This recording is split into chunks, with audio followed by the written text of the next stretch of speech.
Hello students, आज हम पढ़ेंगे test of divisibility of numbers.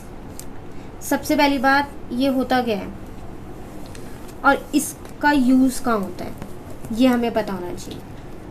ठीक है, तो ये होता क्या है और इसका क्या यूज़ है, उसको बताने से पहले ना मैं आपको एक एग्जांपल बताऊंगी जिसमें आपको पता चल जाएगा कि इसका यूज़ कहाँ होता है।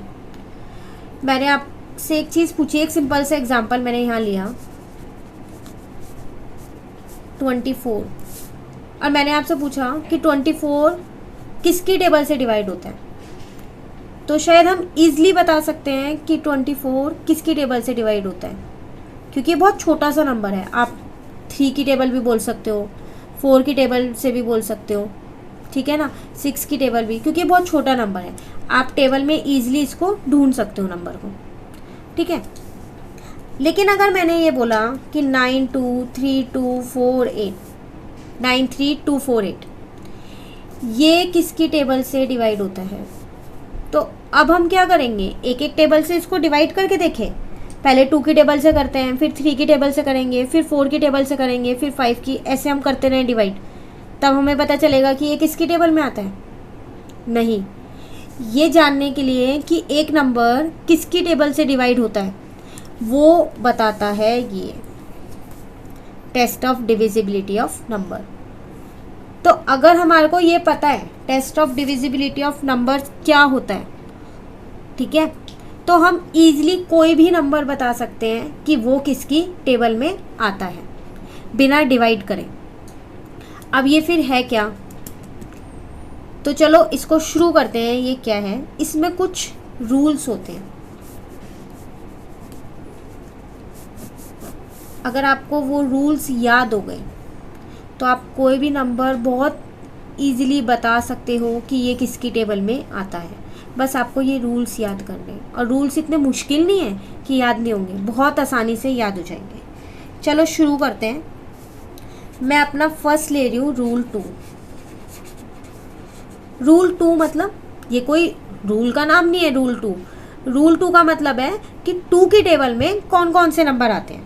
इसको अगर हम चाहें ना ये भी लिख सकते हैं, डिविजिबिलिटी ऑफ 2 की क्या डिविजिबिलिटी है। कैसे पता चलेगा कि ये नंबर 2 की टेबल में आता है या नहीं आता, ठीक है, तो बहुत सिंपल है। जिस भी नंबर की लास्ट डिजिट या तो 0 या 2 हो या 4 हो या 6 हो या 8 हो, मतलब अगर किसी भी नंबर की लास्ट वाली डिजिट इनमें से कोई एक है, सिर्फ लास्ट वाली डिजिट देखनी है और कोई नहीं देखनी, इनमें से कोई एक है, तो वो सारे नंबर 2 की टेबल में आते हैं। अब एग्जांपल नहीं, मैंने जैसे यहाँ एग्जांपल लिया था, अब आप बताओ ये 2 की टेबल में आता है। लास्ट वाला नंबर देखना है, सिर्फ 8 है तो ये 2 की टेबल में आता है। तो हम इसे डायरेक्ट 2 से डिवाइड कर सकते हैं कि ये 2 की टेबल में ये नंबर आता है।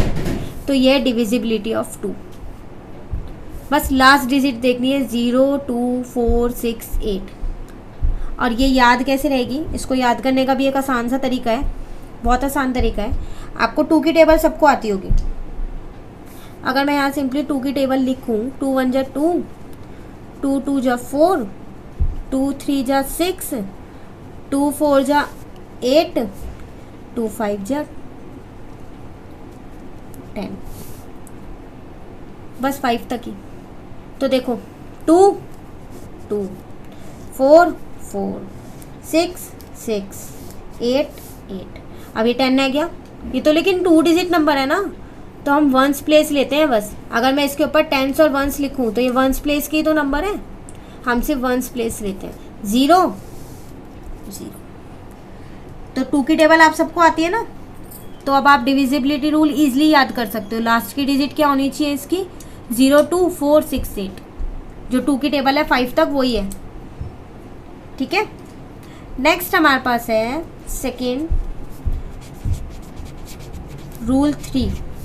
फिर वही, इसको हम और क्या लिख सकते हैं, डिविजिबिलिटी ऑफ 3। अब मैं ये लिख नहीं रही हूँ, मैं रूल 3 लिख रही हूँ, पर आप इसे डिविजिबिलिटी ऑफ 3 भी लिख सकते हैं।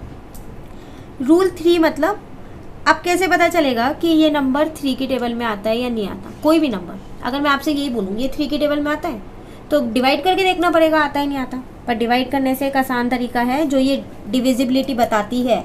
वो क्या है वो तरीका? जो भी ये नंबर है इसका सम कर दो।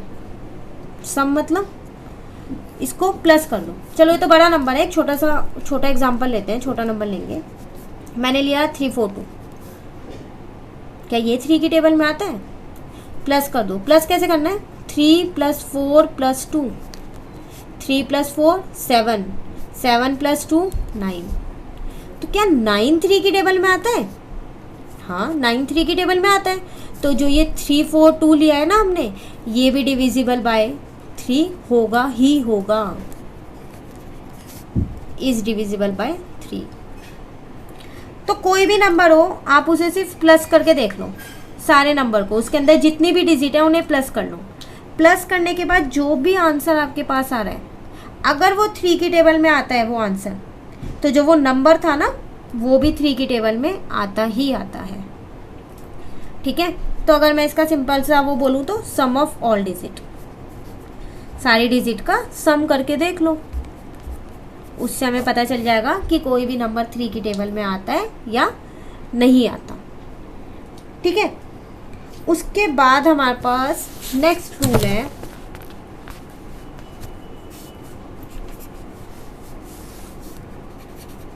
रूल 4। रूल 4 मतलब डिविजिबिलिटी बाय 4। अब कैसे पता चलेगा कि कोई भी नंबर 4 की टेबल में आता है नहीं आता? तो इसे देखने के लिए हमें क्या करना होता है, अगर उस नंबर की लास्ट की 2 डिजिट्स डिविजिबल हो रही है 4 से,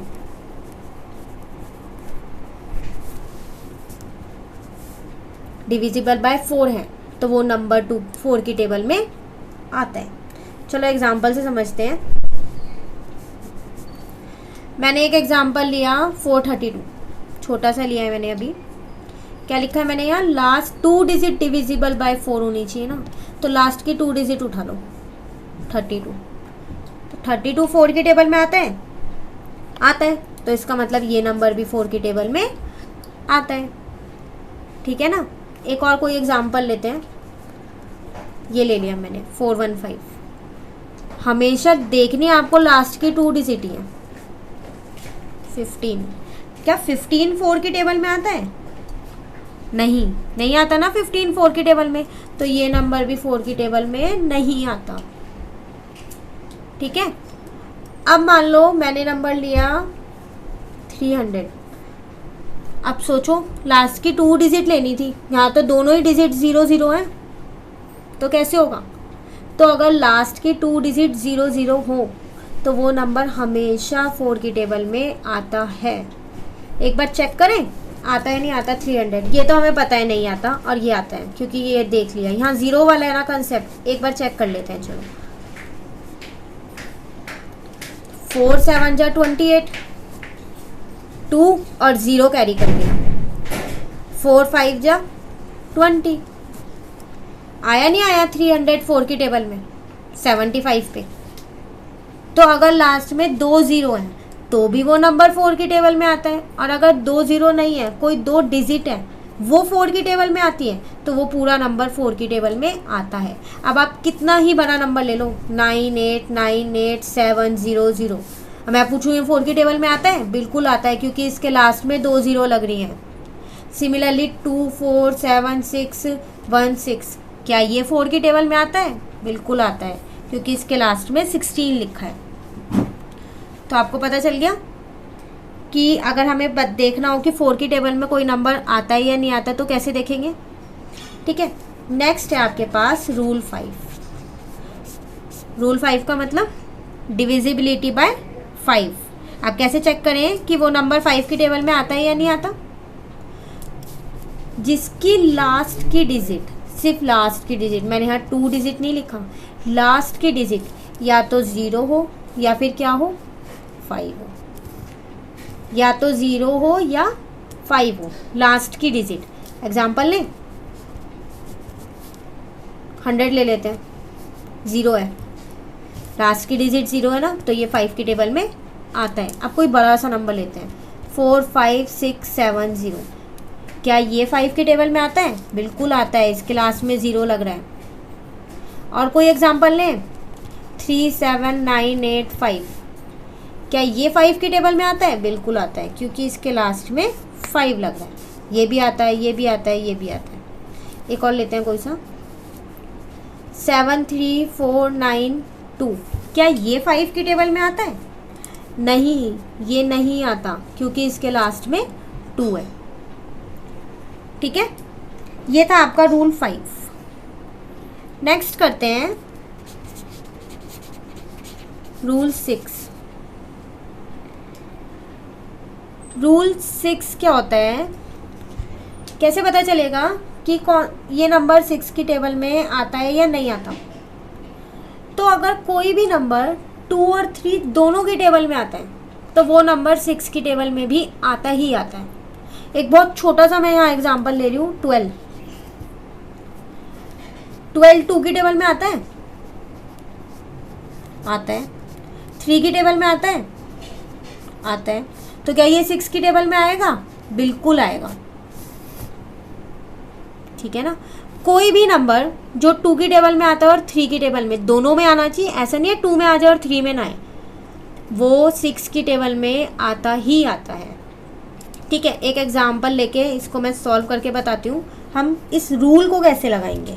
ये तो मैंने बहुत छोटा सा बता दिया 12, बट इस रूल को अप्लाई कैसे करेंगे वो मैं आपको बताती हूँ। रैंडमली मैं एक नंबर लेती हूँ, मैंने नंबर लिया है 432। मुझे इसमें दोनों रूल चेक करने हैं, ये 2 वाला रूल भी और ये 3 वाला रूल भी, दोनों। कैसे चेक करें? 2 का रूल था लास्ट की डिजिट 02468 ये होनी चाहिए। इसकी लास्ट की डिजिट देखो आप 2 है, तो इसका मतलब ये 2 की टेबल में तो आता है। ठीक है ना, हम लिख सकते हैं यहाँ पर 432 इज डिविजिबल बाय 2। 3 का रूल क्या था? सम ऑफ डिजिट्स था ना, तो सम करके देखते हैं पहले। 4 + 3 + 2 कितना आ रहा है? 4 + 3 7 + 2 9। क्या 9 3 की टेबल में आता है? आता है, तो इसका मतलब ये नंबर भी 3 की टेबल में आता है। तो 432 इज डिविजिबल बाय 3। जब ये 2 की टेबल में आता है, 3 की टेबल में आता है, तो ये 6 की टेबल में भी आता है। Hence 432 is divisible by 6। ठीक है, तो वो नंबर दोनों की टेबल में आना चाहिए। अगर मैं यहाँ पर थोड़ा सा चेंज कर दूँ, इस 2 को तो 2 ही रहने देते हैं, इस 4 की जगह मैं यहाँ 5 कर दूँ, छोटा सा चेंज करूँ, यहाँ लिख रही हूँ मैं। तो अब आप अगर देखो ना, तो ये 2 की टेबल में तो आता है, क्योंकि इसके लास्ट में 2 लग रहा है। अब अगर मैंने प्लस करूँ 3 की टेबल में देखने के लिए, तो 5 + 3 8 + 2 10। तो क्या 10 3 की टेबल में आता है? नहीं, तो ये नंबर 2 की टेबल में तो आता है, पर 3 की टेबल में नहीं आता। तो क्या ये नंबर 6 की टेबल में आएगा? नहीं आएगा, क्योंकि 6 की टेबल में आने के लिए इसे 2 की टेबल में भी आना ज़रूरी है और 3 की टेबल में भी आना ज़रूरी है, तभी ये 6 की टेबल में आएगा। ठीक है, तो अब आपको ये रूल 6 समझ आ गया। नेक्स्ट है मेरे पास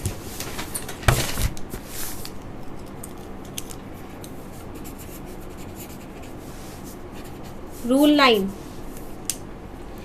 ये रूल ना सेम 3 के रूल वाला ही है, सम ऑफ ऑल डिजिट्स। अब ये क्या है? सम ऑफ ऑल डिजिट्स, जैसे 3 का किया है। दोबारा से वही एग्जांपल ले लेते हैं, या चलो कोई और एग्जांपल लेते हैं। 5412 4 डिजिट वाला लेते हैं, सम करते हैं। सम लिखा है तो सम तो करना ही पड़ेगा। 5 + 4 9 + 1 10 + 2 12। तो क्या 12 9 की टेबल में आता है? नहीं, नहीं आता ना, तो ये नंबर भी 9 की टेबल में नहीं आता। ठीक है ना, अब ये लेते हैं 432। 4 + 3 + 2 कितना आया? 4 + 3 7 + 2 9। तो क्या 9 9 की टेबल में आता है? हाँ, तो फिर क्या ये आता है 9 की टेबल में? बिल्कुल आता है। तो जो रूल 3 का है ना सेम रूल 9 का है, बस 3 के रूल में आपको ये चेक करना है कि आप प्लस करने के बाद वो नंबर 3 की टेबल में आता है, तो जो आपने प्लस किया है वो नंबर भी आता है। 9 का रूल क्या है, अगर प्लस करने के बाद क्या वो नंबर 9 की टेबल में आता है, तो अगर आता है तो वो वाला नंबर भी आता है 9 की टेबल में, नहीं तो नहीं आता। ठीक है, तो ये सेम 3 की तरह था। नेक्स्ट है मेरे पास रूल 10। रूल 10 होता है जिसकी लास्ट डिजिट 0 होती है, बस इतना ही है ये रूल, छोटा सा एग्जाम्पल। लास्ट डिजिट 0 होनी चाहिए, 110 आता है, 135 नहीं आता। क्यों? क्योंकि इसकी लास्ट की डिजिट 0 नहीं है। 1 3 4 5 6 0 आता है 10 की टेबल में, बिल्कुल आता है क्योंकि इसकी लास्ट की डिजिट 0 है। तो 10 का रूल बहुत सिंपल है, लास्ट की डिजिट 0 होनी चाहिए। ठीक है, एक लास्ट रूल मैं आज आपको आज की क्लास में और बताऊंगी, जो है हमारे पास रूल 11। ये हमारा लास्ट रूल है आज की क्लास का। रूल वैसे और बहुत सारे होते हैं, बट आज की क्लास का हमारा ये लास्ट रूल है। रूल 11 क्या होता है ये करेंगे इसका। मान लेते हैं हमारे पास एक नंबर है 43219। ठीक है, इस पे आपको क्या करना है, सिंपली ऑड इवन लिखना है ऊपर। ऑड इवन मतलब आपको पता है ना, इवन नंबर जो 2 की टेबल में आते हैं, ऑड नंबर जो 2 की टेबल में नहीं आते। लेकिन यहाँ पर वो वाला ऑड इवन फॉलो नहीं हो रहा। कुछ नहीं करना, बिना नंबर को देखे कि ऑड है या इवन है, लिखते चलो ऊपर लाइन से, odd even odd even odd. ये नहीं देखना कि 1 तो ऑड होता है, मैंने इवन लिख दिया, नहीं, बस ऊपर लिखना है ऑड इवन ऑड। नीचे वाले नंबर हमें मैटर नहीं करते, ऑड हो या इवन हो। सम ऑफ ऑड नंबर निकालेंगे, ऑड डिजिट्स जो है। Similarly sum of even number, ये वाले ऑड इवन नहीं है, मैं फिर आपको बोल रही हूँ। अब जहाँ जहाँ ऑड लिखा है, 9 के ऊपर ऑड लिखा है यहाँ लिखेंगे, 1 के ऊपर इवन लिखा है यहाँ लिखेंगे, प्लस लगाते रहेंगे। 2 के ऊपर ऑड लिखा है यहाँ लिखेंगे ऑड वाले पे, 3 के ऊपर इवन लिखा है यहाँ लिखेंगे, 4 के ऊपर ऑड लिखा है यहाँ लिखेंगे। ठीक है, फिर मैं आपको एक बार दोबारा बोलूँ, ऑड इवन वैसे चेक नहीं करेंगे, सिर्फ ऊपर लिखना है हमें ऑड इवन। ठीक है ना, प्लस करो 4 9 10 11 प्लस 4 15। अब आपको क्या करना है, जो ये 2 नंबर आया ना, आपको इनका डिफरेंस निकालना है। डिफरेंस मतलब माइनस करना है। मैंने माइनस किया तो मेरा आंसर 11 आया। इस पूरे रूल में मुझे पता कहाँ चल रहा है कि ये नंबर 11 की टेबल में आता है या नहीं आता, पता मुझे यहाँ चल रहा है। अगर आपका डिफरेंस 11 से डिविजिबल वाला नंबर है या फिर 0 है, तो ये नंबर 11 की टेबल में आता है, नहीं तो नहीं आता। मतलब 11 से डिविजिबल वाला क्या था, 11 आए, 22 आए, 33 आए, 44 आए, 55 आए, 66 आए, मतलब 11 की टेबल वाला कोई नंबर यहाँ आए, या तो वो या फिर 0 आए, तो ये नंबर 11 की टेबल में आता है, नहीं तो नहीं आता। ठीक है, तो आज हमने बहुत सारे रूल पढ़ लिए हैं। ये रूल बहुत इम्पॉर्टेंट है। अगर आपको एक बार ये रूल याद हो गए तो आप कोई सा भी नंबर बता सकते हो कि वो किसकी टेबल में आता है और किसकी टेबल में नहीं आता। ठीक है ना, और आप ओरली ये चीज़ें बता सकते हो। कॉपी पेन की भी ज़रूरत नहीं पड़ेगी अगर आपको एक बार रूल अच्छे से याद हो गए तो। ठीक है, अगर आपको इन रूल में कोई भी प्रॉब्लम हो अभी भी, या कोई भी डाउट हो आपको, आप कमेंट में मेरे से पूछ सकते हैं। अगर आपको मेरी वीडियो अच्छी लगी तो इसे लाइक करें और मेरे चैनल